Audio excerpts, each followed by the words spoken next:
नमस्कार दोस्तों, आज हम आपके लिए वैशाख माह की चौथ व्रत कहानी लेकर आए हैं। एक सेठ सेठानी थे, उनके एक बेटा और बहू थे। बहू सबको भोजन करा के फिर स्वयं भोजन करती। एक पड़ोसन ऐसी थी जो रोज पूछती कि आज क्या बनाया है। बहू कहती ठंडी बासी बनाया है। एक दिन उसके पति ने ऐसा सुनकर विचार किया कि आज तो पकवान बनाए, फिर देखें कि मेरी पत्नी क्या कहती है।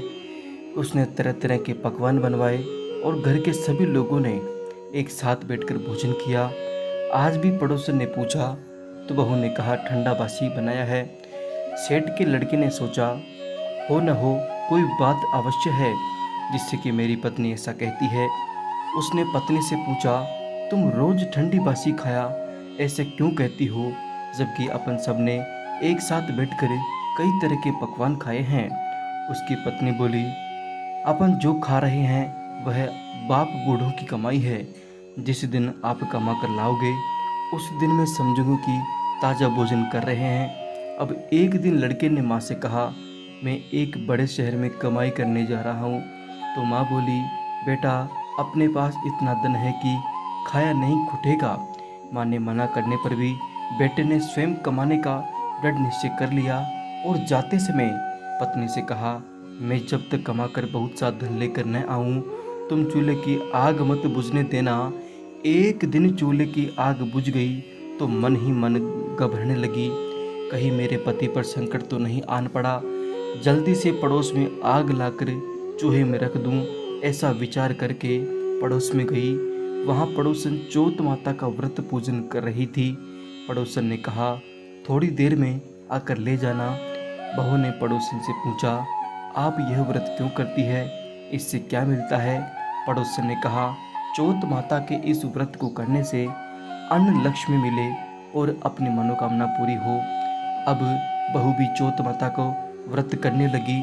दीवार पर चौथ माता बनाई। उस दिन घी गुड़ का चूरमा बनाकर रात्रि को चंद्रमा को अर्घ्य देकर भोजन करती। ऐसा करते करते बहुत दिन हो गए। चौथ माता ने उस बहू के पति को सपना दिया कि साहूकार का बेटा तू जागे कि सोवे, तेरी पत्नी बहुत याद कर रही है। घर जाकर उसकी चिंता मिटा, तू दुकान खोलकर कंकु केसर का पगला बना के बैठ जाना। आज तेरा हिसाब किताब चुकता हो जाएगा। अब तो चौथ माता ने जैसा कहा था वैसा ही हुआ। उसने घर जाने की तैयारी की और गाड़ी भर के धन दौलत लेकर चल दिया। रास्ते में एक बड़ा सा काला नाग फैलाए बैठ गया और कहने लगा आज तो मैं तुझे डसूंगा छोड़ूंगा नहीं, आज तेरी आयु पूरी हो गई है। सेठ ने लड़के से कहा आज चौथ माता ने मुझे सपना दिया तो मैं पत्नी से मिलने घर जा रहा हूँ। वहाँ मेरी पत्नी बहुत चिंता कर रही है, मैं उससे मिलकर ज़रूर आऊँगा, तब तुम मुझे डस लेना। नाग ने कहा तुम शपथ पूर्वक कहकर जाओ मैं तुम्हें जाने दूंगा, परंतु लौट कर नहीं आए तो तुम्हारे घर आकर मैं तुम्हें डस लूँगा। इस प्रकार सर्प को वचन देकर वह अपने घर पहुँचा।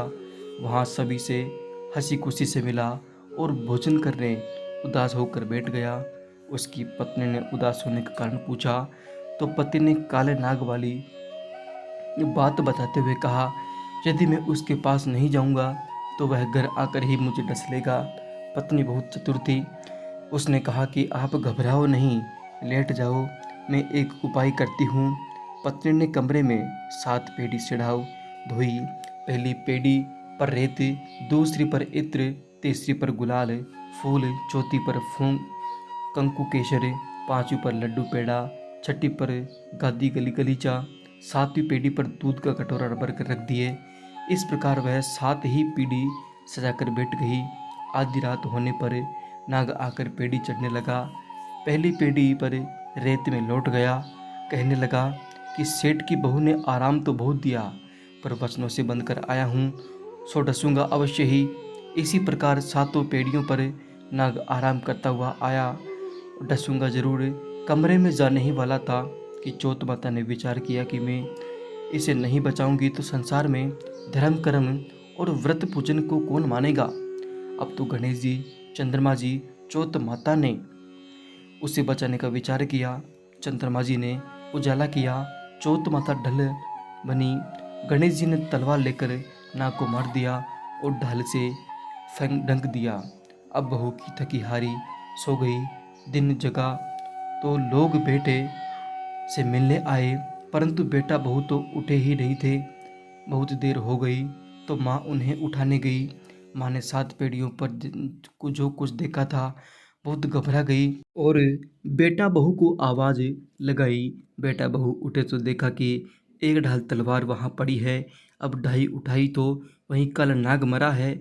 बेटा बहू ने सोचा आज तो धर्म कर्म ही आड़े आए, जो भगवान गणेश जी और चौथ माता ने अपनी रक्षा की।